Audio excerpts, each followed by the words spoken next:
Okay, so let's do one more, they're very short. Number 12.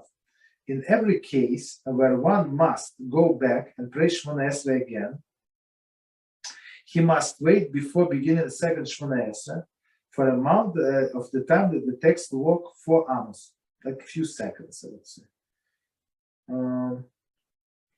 So commentary said this halacha applies also when one recites shacharis and mussar consecutively. I mean, I'm not sure how this pass. Or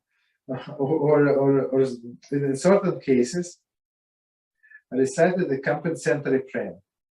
Okay, so this is known as shacharis and mussar. So he did mussar and he earned shacharis.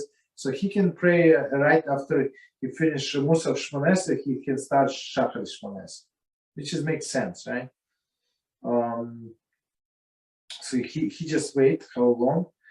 After stepping back and reciting Oyser Shalom. So after he completes, he must wait.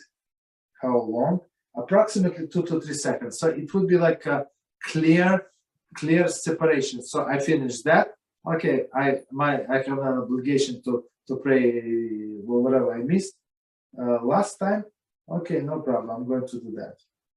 Okay, but you need like a small break. Okay.